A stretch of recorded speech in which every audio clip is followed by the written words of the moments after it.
오늘 본문에서 하나님으로부터 버림받은 사울 왕의 모습을 볼 수가 있습니다. 왜 버림을 받았는가?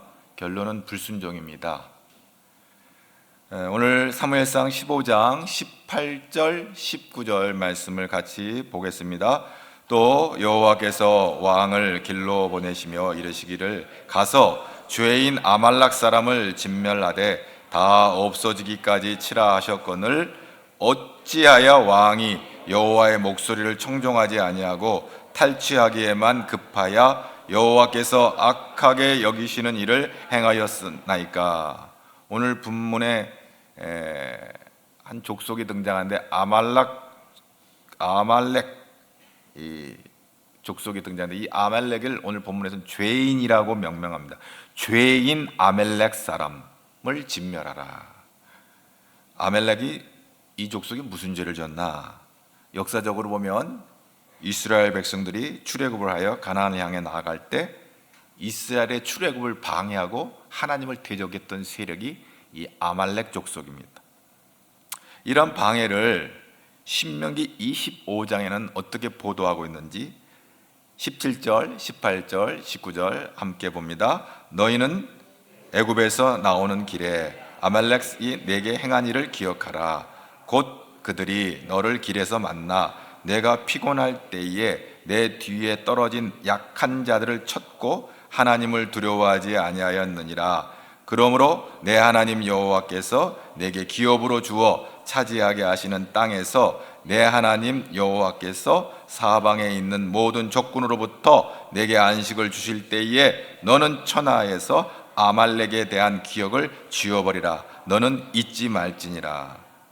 하나님의 백성의 가는 길을 막고 방해하던 이 아말렉 족속, 바로 하나님을 대적한 것이죠. 그런데 오늘 본문에 뭐냐면 아말렉이 좀 치사해요. 왜 치사하냐? 진영이 쫙 나갈 때 제일 뒤에 약한 사람들을 치는 거예요. 이게 마귀의 역사거든요. 마귀도 그래요. 교회에 보면 제일 약한 사람, 믿음이 약한 사람을 쳐서 신앙에서 떠나가게 하는 것이 이게 마귀 짓이거든요. 아말렉이 그 짓을 해요. 그리고 뭐야? 하나님을 두려워하지 않았어요. 하나님 무서워하지 않았어요. 이 아말렉 족속은요, 조상이 에서입니다. 에서는요, 약속밖에 자녀들이죠. 야곱, 에서와 야곱 형제 가운데 에서는 눈밖에 났어요. 하나님 눈밖에 난 자녀들이. 그러니까 늘 하나님을 대적하는 자리에 서는 악역을 감당하는 거죠. 안타까운 일이 아닐 수가 없습니다. 자, 아말렉은 역사적으로 계속 이스라엘 야곱을 괴롭히는 족속으로 암적인 존재입니다. 이스라엘에서는. 암이라는 건 뭐예요? 그건 뭐 그냥 놔두면 돼요? 제거해버려야 되잖아요. 아말렉은 또 이 가나안 그 팔레스틴 땅에서 아주 극심하게 우상 숭배를 하는 대표적인 족속이기도 해요. 영적으로 아말렉은 지금으로 말하면 사단의 세력이라고 볼 수 있어요. 여러분, 원수를 사랑한다고 원수마귀를 사랑해서는 안 돼요. 원수마귀는 대적하고 소멸시키고 진멸시켜야지, 원수 사랑한다고 마귀 사랑하면 안 되는 거죠. 사탄에게는 자비가 없어요. 긍휼을 베풀어서는 안 돼요. 근데요, 하나님이 얼만큼 하나님의 그 뒤끝이 얼마나 장렬하냐면요, 이 사건이 지난 다음에 400년이 지난 오늘 이 본문에서 사울 왕에게 아말렉 진멸해라 이렇게 또 명령을 합니다. 사울 400년이나 지났어요. 잊어버릴만 해요. 400년 지나면 잊어버리죠 뭐. 그런데 사울 왕에게 아말렉은 안 돼. 사울 왕에게 아말렉을 진멸하고 명령하신 거예요. 그런데 사울 왕이 이 명령을 온전히 수행하지 못해요. 하나님은요, 죄를 미워하시는 분이에요. 그리고 오늘 뭐라 그러냐면 지워버려라 아말렉을. 기억도 하지 말라 아말렉. 그런데 오늘 19절에 뭐라고 그랬어요? 19절 다 같이 또 19절, 오늘 사무엘상 15장 19절, 어찌하여 왕이 여호와의 목소리를 청종하여 탈취하기에만 급하여 여호와께서 악하게 여기시는 일을 행했나요? 왜 아말렉을 다 진멸하라는데 걔네들한테 뭐 전리품 뺏어오는 것만 집중해가지고 아말렉을 진멸하지 않았냐라고 책망을 하는 거예요. 사울 왕은 하나님의 명령을 거역하면서까지 가장 좋은 양과 소를 남겼어요. 그 전리품 중에 좋은 것 어디 나오냐면 사무엘상 15장 9절 말씀 한번 볼까요? 다 같이 봅니다. 사울과 백성이 아각과 그의 양과 소의 가장 좋은 것 또는 기름진 것과 어린 양과 모든 좋은 것을 남기고 진멸하기를 즐겨하지 아니하고 가치 없고 하찮은 것은 진멸. 하나님께서 명령을 하셨는데 좋은 것은 다 취하고 자기 욕심대로, 하찮은 것 그리고 가치 없는 것만 진멸했다 그랬어요. 하나님께서 10가지 명령을 했으면 9가지는 듣고 1가지 안 하면 순종한 겁니까? 불순종한 겁니까? 불순종한 거예요. 10가지 가운데 9가지를 순종했지만 1가지를 순종하지 않으면 불순종한 거예요. 근데 오늘 보면 이 사울이 자기 판단대로 하는 게 자기 판단, 자기 생각대로 하는 거예요. 하나님이 다 진멸하라 했음에도 불구하고 양과 좋은 기름진 것들은 다 취하고 가치 없고 하찮은 것만 진멸하는 것을 보게 되어지는 거예요. 왜 그래요? 욕심이 작동을 한 것이죠. 좋은 것만 취한 거죠. 하나님의 말씀과 명령에 욕심이 앞서게 되니까 온전한 순종을 하게 되지 못한 거예요. 여러분, 우리의 생각이 이렇게 욕심에 이끌릴 때가 있는 거예요. 그러면 온전히 하나님을 순종할 수가 없는 거예요. 자기 생각대로 가는 거예요. 자기가 옳은 대로 가는 거예요. 욕심이 잉태한 즉 죄를 낳고 죄가 장성한 즉 사망의 길로 가는 거예요. 불순종의 길은 사망의 길이.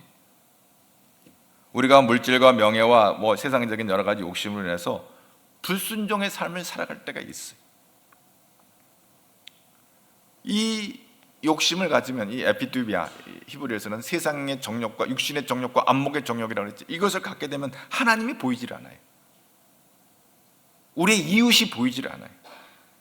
그 정욕과 죄악이 내 마음속에 꽉 잡히면 자기만 보는 거예요. 그리고 오히려 세상 사람들을 이용하려고 그래요. 거기는 항상 갈등이 있고요, 다툼이 있고요, 분쟁이 있고요, 상처가 있는 거예요. 그 육신의 정욕과 안목의 정욕을 내려놔야만이 아름다운 섬김과 풍성한 나눔의 기쁨이, 그런 역사가 나타날 줄로 믿습니다. 사울 왕은 그 정욕 때문에 하나님을 거역하게 되는 거예요. 그래서 은사와 축복을 다 잃어버리고 빼앗게 되는 거예요. 작은 것에 욕심 부리다가 모든 것을 잃어버리고 소탐대시라는 거예요. 아니 그 전리품, 아멜렉과의 싸워서 거기서 전리품 그거 아무리 좋다고 하지만 그거 취하고 왕의 자리에서 쫓겨나면 그게 무슨 의미가 있어요? 하나님께서 사울 왕을 버렸다고 그랬어요. 지금부터는요, 왕이라 해도 왕이 아닌 거예요. 이미 하나님이 버렸으니까 자기는 왕인지 몰라도 하나님이 눈밖에 난 상황에서는 왕이 아닌 거예요. 아무 의미 없는 거예요. 바로 어리석고 불행한 인간이 돼버린 것이죠. 사무엘상 15장 20절을 또 계속해서 봅니다. 사무엘상 15장 20절, 사울이 사무엘에 이르되 나는 실로 여호와의 목소리를 청종하여 여호와께서 보내신 길로 가서 아멜렉 왕 아각을 끌어왔고, 아멘. 하나님의 도우심으로 아멜렉을 쳐부순 사울 왕은 득이양양해서 뭐라고 얘기를 하냐면, 내가 가서 하나님 말씀대로 가서 길갈에 가서 오늘 20절에 뭐라고 그랬어요? 아멜렉 왕을 아각을 끌고 사람들을 다 진멸했습니다. 거짓말. 반은 맞고 반은 틀리는 거예요. 그리고 오히려 그는요, 이 사울은 교만방자해가지고 사무엘상 15장 12절에 어떤 말이 있냐면, 한번 보겠습니다. 사무엘상 15장 12절, 사무엘이 사울을 만나려고 아침에 일찍이 일어났다. 어떤 사람이 사무엘에게 말하여 사울이 갈멜에 이르러 자기를 위하여 기념비를 세우고 발길을 돌려 길갈로 내려갔다. 자기를 위하여 기념비를 세우다. 우리에게 전쟁터에 나가면 이 전쟁에서 승전을 하게 되면 이 승전에 대한 기념비를 세우는 일이 있어요.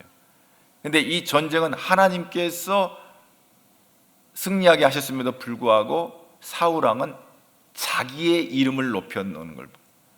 사울이 처음에는 아주 겸손한 사람이었습니다.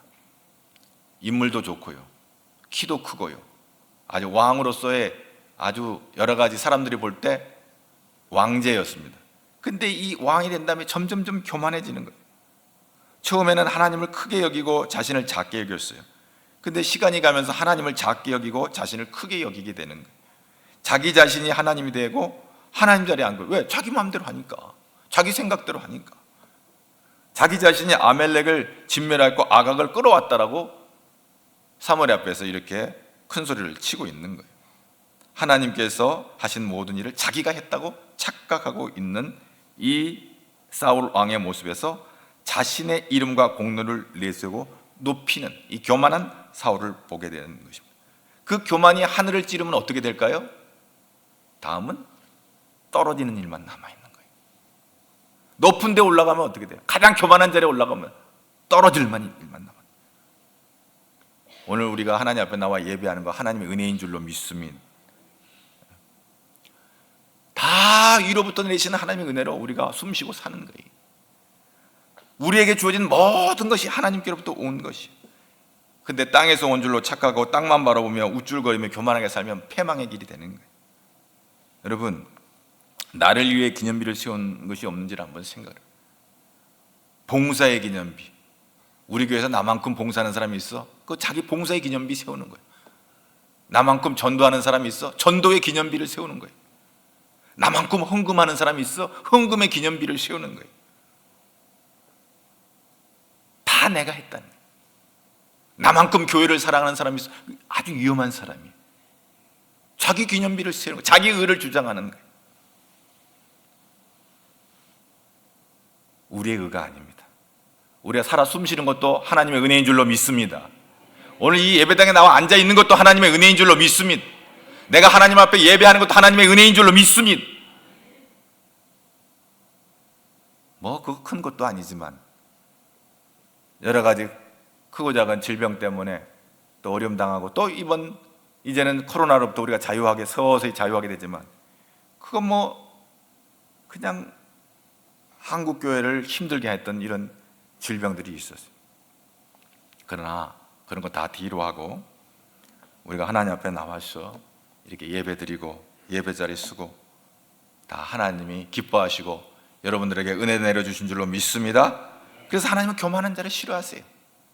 교만은 패망의 선봉이에요. 넘어짐의 앞잡이라고 그랬어요. 누가 하나님께 쓰임을 받습니까? 하나님은 겸손한 자를 통해서 하나님이 일을 하시는 거예요. 그래서 사무엘이 사울 왕을 버렸다고 이제 오늘 본문에 23절에 나온 것처럼 하나님께서 눈밖에 나자 다시 새로운 왕을 찾아 나서는데 이새의 집에 가서 그 다윗을 만나서 다윗에게 기름을 부어요. 그 하나님께서 감동해서 이 사람은 내 마음에 합한 사람이다 라고 하나님이 감동을 주셔서 이 다윗에게 이제 사울 왕의 뒤를 이을 왕으로 뽑는데 사무엘이 가만 가서 보니까 이새의 집 아들 큰아들이 너무 잘났어요. 그 이새의 큰아들 엘리압이 왕감이에요. 그래서 하나님 앞에 그랬거든요. 이 사람입니까? 하나님 아니야. 사무엘이 볼 때는 이 사람이 왕제인데 둘째 아비나답이 딱 이제 인터뷰를 하는데 이 사람입니까? 인물이 아주 좋아요. 아니야. 셋째 쌈마가 딱 이 사람입니까? 아니야. 그래서 막내 다윗을 인터뷰를 하게 되는 거예요. 하나님은 그래 뭐라고 말씀하세요? 그 용모와 신장을 보지 말라. 사람은 외모를 보지만 나는 중심을 본다. 그러면서 하나님께서 다윗에게 기름을 부으라고 말씀하시는 거예요. 여러분, 사람의 눈에 보이는 게 좋은 게 아니라 하나님은 중심을 보신다. 근데 다윗이 하나님의 마음에 합한 자라고 그랬어요. 바울 사도가 디모데에게 그런 말을 해요. 큰 집에는 디모데후서 2장에 그런 말씀입니다. 금그릇도 있고 은그릇도 있고 나무그릇도 있는데 어떤 것은 귀히 쓰게 되고 어떤 것은 천히 쓰이게 된다. 그러면 어떤 게 귀히 쓰냐? 모든 악을 버리고 자기 자신을 깨끗하게 하는 사람이 누구든지 귀 쓰는 그릇이 된다. 이것을 디모데에게 가르쳐줘. 하나님이 깨끗한 그릇을 쓰신다는 거예요.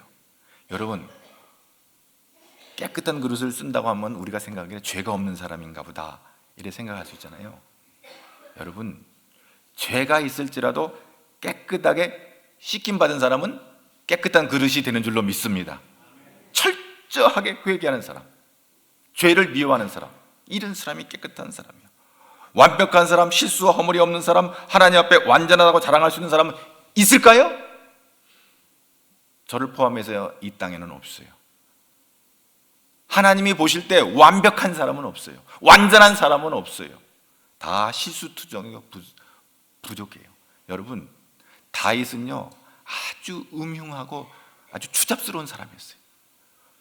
도덕적으로 볼 때, 윤리적으로 볼 때 사울보다도 더 더러운 사람이었어요. 근데 왜 하나님은 사울을 버리고 다윗을 귀하게 썼나요? 그 음흉하고 더럽고 흉악한 죄악을 하나님 앞에 뼈를 깎는 회개를 통해서 자기가 하나님 앞에 엎드려 시편 50편 눈물로 통곡하며 기도할 때 하나님께서 너는 내 마음에 합한 사람이다. 하나님 앞에 회개할 때 그는 깨끗한 사람으로 인정을 받고, 죄 있음에도 불구하고, 추잡하고 더러운 죄 있음에도 불구하고 하나님 앞에 용서함 받고 쓰임 받는 사람이 된 거예요. 근데 사울은요, 사울이 무슨 음란한 죄를 졌어요? 무슨 살인죄를 졌어요? 다윗에 비교할 때 사울은 비교적 윤리적으로 도덕적으로 문제 없을 거야. 그러나 그는 자기 죄를 하나님 앞에 하나님을 대적하고 하나님의 명령에 순종치 않은 이 청종치 않은 불순종의 죄를 지음으로 말미암아 하나님으로부터 버림받은 거예요. 여러분, 사울 왕은요 자기 죄를 보지를 못했어요. 그래서 자기 생각대로 간 거예요. 그게 죄예요. 다윗은 자기 죄를 봤어요. 나단이 당신이야! 생각을 해보세요. 나단은 그래도 신하잖아요. 근데 신하가 왕 보고 말이에요. 누가 그런 비유를 들어서, 나단 선지자가 비유를 들어서 그 못된 그 나단 그 다윗의 죄를 비유를 들어서 얘기를 하니까 다윗이 그런 못된 놈이 누군가? 당신입니다. 그때 바로 거기서 내가 죄인이다. 하나님 앞에 엎드리고 자기가 죄인인 것을 인정하고 고백할 때 하나님 앞에 깨끗한 사람이 된 거예요. 할렐루야. 21절 한번 우리 사무엘상 15장 21절 보겠습니다. 그 마땅히 멸할 것 중에서 가장 좋은 곳으로 길갈에서 당신의 하나님 여호와께 제사하려고 양과 소를 끌어왔나. 사울 왕은 아침 일찍 찾아온 사무엘에게 뻔뻔스럽게도 자기가 하나님의 명령을 다 지켰다고 말할 뿐만 아니라 저 양소리 저 울음소리 뭐냐고 그러니까 사울 왕이 변명을 하는 거예요. 이 뻔뻔한 사람들은요 눈 하나 깜짝 안 하고 거짓말을 해요. 뭐라고 변명하냐면요, 이건 사무엘이 들으면 기분 좋을 거라고 생각을 해서 그랬는데 이거 제사 드리려고 가져온 거예요. 저 좋은 양과 우양과 기름진 저 양과 소는 뭐냐? 자기가 욕심을 부려서 가져온 걸 가지고 탁 바꿔요. 어떻게 바꿔요? 하나님 앞에 예배 드리려. 그러면 아니면 오 그래?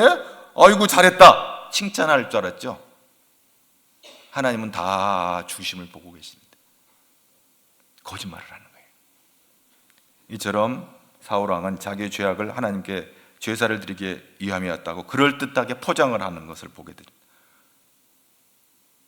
그리고 하나님을 향한 그 제사 드리는, 그러니까 참 나는 예배 잘 드리는 사람이야. 여러분, 형식에 매여서 겉모양만 그럴듯하고 그거 속으면 안 되는 거예요. 사람은 속여도 하나님은 속일 수 어떻게 그렇게 잘하는지 모르겠어요. 사람은 속일 수 있어요. 이 사람도 저 사람도 다 속일 수 있어요. 거짓말로 다 속일 수 있어요. 하나님은 보고 계세요. 중심을 보고 계세요. 하나님을 속이려는 사람이 가장 어리석은 사람입니다. 우리 속에 있는 거짓과 외식을 회개할 때 그 아말렉을 불태워버려야 돼요. 할렐루야. 사울 왕은 어쩌면 어리석기 때문에 자신이 하는 일을 정당하다고 생각할 수 있어요. 지금 보면 나 이거 예배 드리려고 가져온 거예요. 그걸 탈취하게 급급했던 그 순양과 소와 양 그거 가져온 거 그게 뭐야 그랬더 예배 드리려고 가져온 거예요. 눈 하나 깜짝 안 하고 거짓말을 하잖아요. 그러나 그는 오히려 또 이 사람 자기 스스로 그것을 옳다고 그렇게 스스로 생각했는지도 몰라요. 어쩌면 자신도 자신이 하는 일이 옳다고 확신한 사람이었는지도 몰라요. 이것을 심리학적으로 뭐라고 그래요? 확증 편향. 확증 편향. 잘못된 사실을 사실로 확신하고 잘못된 길로 가는 사람들에게 보여지는 현상이에요. 팩트가 잘못됐어요. 팩트가 진리가 아니에요. 사실관계에 문제가 있어요. 오염된 거짓이 그것을 진실로 알고 사실로 알고 그걸 신념화시키면 잘못된 길을 옳은 길로 가는 줄 알고 가는 거예요. 그게 확증 편향이에요. 왜 그런 현상이 일어납니까? 정보의 왜곡입니다. 자기 생각과 일치하는 정보만 받아들이는 심리를 말합니다. 보고 싶은 것만 보고 듣고 싶은 것만 듣는 거예요. 취사 선택을 하는 거죠. 그래서 거기서 왜곡된 정보로 요즘 유행하는 가짜 뉴스가 나오는 거예요. 페이크 뉴스가 거기서 나오는 거예요. 사실관계와 상관없는. 만약에 이것이 개인 간의 문제라면 거기서 끝날 수 있어요. 이 페이크 뉴스는 거기서 끝날 수 있어요. 그냥 기분 나쁘고 끝날 수 있어요. 근데 만약에 나라의 정책을 결정하는 일이나 어떤 회사나 기관이 나아갈 비전을 정하는 거나 목표를 설정할 때 확증 편향을 가진 인사들이 의사결정을 하게 되면 그 나라와 그 기관과 그 회사는 어떻게 되겠어요? 망하는 거예요. 교회도 마찬가지예요. 하나님께서 사울왕의 중심을 보고 있다. 어디서 거짓말이야? 예배 드리면 내가 다 받아줄 줄 알아? 예배 드리려고 그랬는데요. 명분은 좋죠. 예배 드리려고 그랬다는 거야. 그러면 하나님이 그래? 어디서 너의 욕심을 그렇게 거짓된 것으로 위장 포장을 해가지고 하나님을 팔아? 오히려 더 한 대 맞고 두 대 맞는 거예요. 그럼. 사무엘상 15장 23절 어떤 일이 벌어졌어요? 다 같이 보겠습니다. 이는 거역하는 것은 점치는 죄와 같고 완고한 것은 사신 우상에게 절하는 죄와 같음이라. 왕이 여호와의 말씀을 버렸으므로 여호와께서도 왕을 버려 왕이 되지 못하게 하셨나이다 하니. 불순종의 죄가 뭐와 같냐? 점치는 죄. 이 사신의 우상, 이 사신이라는 것은 부질없는 거, 아무것도 아닌 거, 허망한 거, 그 우상에게 절하는 죄와 같다. 이거. 하나님이 제일 미워하시는 죄가 뭐예요? 우상 앞에 절하는 거예요. 우상 섬기는 거예요. 너 불순종? 우상 숭배와 똑같은 거예요. 그 우상이 누구예요? 자기예요. 자기 생각이에요. 자기 마음대로 해요. 자기가 판단해서 하나님 말씀하셨음에도 불구하고 자기가 볼 때 하찮은 거, 귀하지 않은 거, 그건 진멸하고 선택적 순종을 하게 된 거예요. 그건 순종이 아니에요. 불순종이에요. 여러분, 우리가 10가지에서 9가지 다 하나님 말씀 들어도 한 가지 하나님 말씀 듣지 않으면 순종입니까? 불순종입니까? 불순종인 거예요. 바로 사울왕은 자기 딴에는 순종했다고 했지만 하나님께서 결정적으로 명령한 것을 수행하지 않으므로 그는 불순종의 사람이 됐고, 그것은 우상 숭배하는 것과 같다. 그 우상은 누구야? 너다! 바로 이렇게 말하고 있는 것입니다. 이 시간 이후로 사울왕은 이 사건 이후로 하나님부터 이제 눈밖에 나고 비참한 최후를 독촉하게 되는 것입니다. 그래서 이제 다음 전쟁했던 블레셋, 사무엘상 31장에 가면은 블레셋과의 전쟁에서 길보아산에서 그와 그의 아들이 함께 최후를 맞게 되는 것입니다. 사무엘상 31장 9절을 10절을 다 같이 보겠습니다. 사울의 머리를 베고 그의 갑옷을 벗기고 자기들의 신당과 백성에게 알리기 위하여 그것을 블레셋 사람들의 땅 사방에 보내고 그의 갑옷은 아스다롤의 집에 두고 그의 시체는 벳산 성벽에 못 박아. 죽어서도 멸시와 조롱을 받게 되는 거예요. 블레셋 사람들에게 벳산 성벽에 매달아 놓고 지나가는 사람들로부터 조롱과 멸시를 받게 된 거예요. 이방 사람들에게 죽어서도 수치를 당하며 비참한 최후를 맞이하게 되는 거예요. 여러분, 불순종할 때, 하나님을 대적할 때 이런 비참한 최후가 사울에게 있었던 것을 보게 되집니다. 오늘 이 사무엘이 사울왕에 교훈합니다. 이것은 오늘날도 우리에게 들어야 될 말씀인데, 사무엘상 15장 22절을 한번 또 보겠습니다. 사무엘상 15장 22절, 사무엘이 이르되 여호와께서 번제와 다른 제사를 그의 목소리를 청종하는 것을 좋아하신 것 같이 좋아하시겠나이까? 순종이 제사보다 낫고 듣는 것이 순양의 기름보다. 순종이 제사보다 낫다는 말은 순종이 없는 제사는 온전한 제사가 아니다, 온전한 예배가 아니다. 순종에 있어서 합리적이냐 불합리적이냐가 이게 문제가 되는 게 아니에요. 문제는 누가 그 말을 했느냐가 중요한데, 바로 하나님께서 하신 말씀에 대해서 어떻게 반응을 했느냐. 가장 위대한 순종의 모범은 예수님이죠. 겟세마네 동산에서 기도할 때 내 뜻대로 마옵시고 아버지 뜻대로. 예수님은 자기를 낮추시고 죽기까지 복종하셔서 십자가에 죽으셨잖아요. 순종이 제사보다 낫다는 말은 실천하지 않는 것은 의미가 없는 거예요. 겉으로 보기에 멀쩡하게 예배를 드리지만 말씀대로 살지 못하면 하나님 심판이 임하는 거예요. 그래서 순종을 잘하려면 순종을 배워야 합니다. 순종의 본이 되시는 분은 누구예요? 예수님. 예수님의 삶은 순종의 삶. 누가복음 2장 51절 또 다 같이 또 한번 같이 봅니다. 예수께서 함께 내려가사 나사렛에 이르러 순종하여 받드시더라. 그 어머니는 이 모든 마음에 아주 어렸을 때부터 예수님은 순종의 이 몸에 배어 있어요. 예수님은 하나님이 맡기신 일을 또 온전히 순종하셨어요. 마지막 죽기까지 복종하셨어요. 빌립보서 2장 8절 다 같이 사람의 모양으로 나타나사 자기를 낮추시고 죽기까지 복종하셨으니 곧 순종이 귀한 것은 순종 속에 구속의 비결이 담겨 있기 때문에 그렇습니다.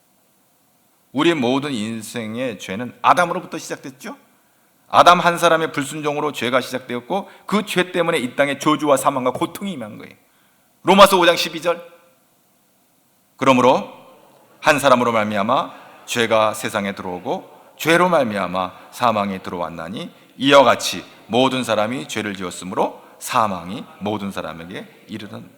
그러나 하나님은 죄는 미워하시지만 죄인은 사랑하시기에 예수님을 보내셔서 아담의 범죄에서 구속하도록 명하셨어요.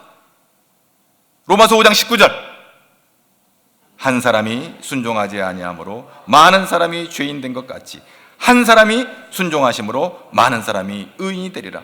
한 사람 아담의 불순종으로 우리가 죄 아래에 있게 되었습니다. 그런데 예수님의 순종으로 우리가 의인의 반열에 서게 된 거예요. 죄인임에도 불구하고, 추악한 죄인임에도 불구하고, 더러운 죄인임에도 불구하고 의롭다 함을 얻게 되는 거예요. 의롭다 함을 얻은 죄인이에요. 우리는 끝까지 죄인이에요. 구속받은 죄인이에요. 천국 가는 죄인이에요.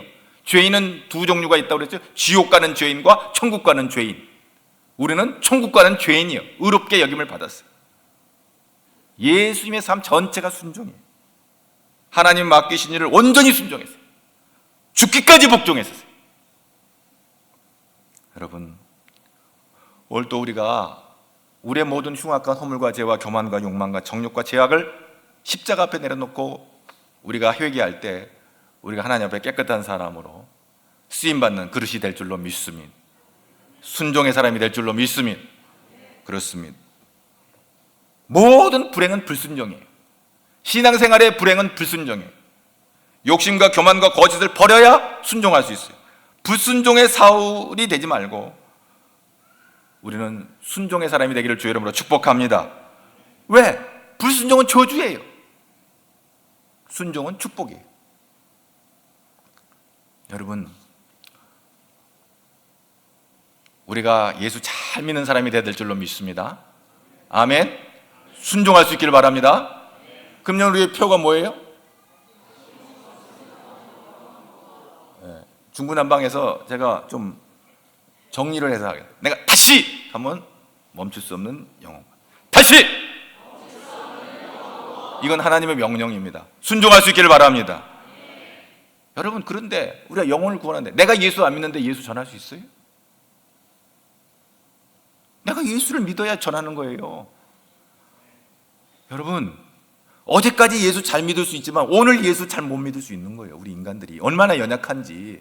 어제까지는 잘 신앙생활하다 오늘 깨지고 넘어질 수가 있는 거예요. 그러니까 항상 잘 믿어야 돼. 할렐루야. 어제도 잘 믿고 오늘도 잘 믿고 내일도 잘 믿어야 될 줄로 믿습니다. 우리가 착각하는 거 있어요. 내가 목사니까 예수 믿는 사람인 줄, 내가 장로이니까 예수 믿는 사람인 줄, 내가 권사니까 예수 믿는 사람인 줄, 내가 집사니까 예수 믿는 사람인 줄. 어저께까지는 예수 믿는 사람인데 오늘 예수 안 믿는 사람이 될 수 있다니까요. 어저께까지는 순종했는데 오늘 불순종하고 하나님을 대적하는 자에 서릴 수 있다니까요. 목사, 장로, 권사, 집사 이 직분이 중요한 게 아니에요. 착각이에요. 그것이 우리를 구원하지 않아요. 예수 믿어야 구원받아요. 할렐루야. 마지막 하나님 나라 심판 앞에서 예수 믿어야 구원받는 거예요. 거기 가서 헛소리하면 거기서 밀려나는 거예요. 지옥불로. 마지막 우리가 이 세상 떠나가는 날간 여러분의 정신이 맑았기를 축복합니다. 어떤 사람들은 죽음 앞에서 헛소리하는 사람이 있어요. 평생도록 예수 잘 믿다가 마지막 죽는 순간에 하나님이 계신가? 그거 어떡할 거예요 그럼 그 인생? 기도할 수 있길 바랍니다. 주여, 내가 하나님 이 세상 떠날 때 정신을 맑게 하사 주의 품에 안기게 하여 주옵소서. 감사하게 하여 주옵소서. 찬송하게 하여 주옵소서. 찬송하면서 천국 가는 사람이 제일 복 있는 사람인 줄로 믿습니다. 아마 그 시간을 안다고 그러더라고요. 내가 앞으로 언제 죽을지는 몰라요. 근데 그 시간이 가까우고 임박해 오면 아, 이제 내가 세상을 떠날 시간이 왔나 보다. 그런 느낌이 온다는 거예요. 그럴 때 어떻게 해야 돼요? 기도해야 돼요. 주님, 이제 저를 부르시렵니까? 감사합니다. 천군 천사가 나를 맞이해 줄 줄로 믿습니다. 여러분, 너 뭐 하다 왔냐? 그러면 너 세상에서 뭐 하다 왔냐? 할 말이 있어야 돼요. 우리가 가장 하나님이 기뻐하시는 것은 영원 구원인 줄로 믿습니다. 이 일에 순종해서 내 부모와 형제와 이웃과 자녀와 우리 모든 이들을 예수 앞으로 인도함으로 말미암아 예수 잘 믿고 순종의 사람으로 하나님 나라가는 저와 여러분 되기를 주 이름으로 축복합니다. 할렐루야. 하나님 감사합니다. 오늘 또 순종의 축복을 보았습니다. 내 안에 아멜렉이 있습니까? 하나님을 대적하고 불순종하고 하나님의 교회를 흐트러버리는 마귀의 종노릇하는 아말렉이 있습니까? 성령의 불로 태워 주시옵소서. 깨끗게 하여 주시옵소서. 보혈로 씻어 주시옵소서. 예수 잘 믿게 하여 주시고 주님 부르신 날까지 영혼 구원의 사명을 감당하며 하늘나라 갔을 때 잘했다 칭찬받는 순종의 주인공들이 되도록, 축복의 주인공이 되도록 역사하여 주옵소서. 예수님 이름으로 기도하옵나이다.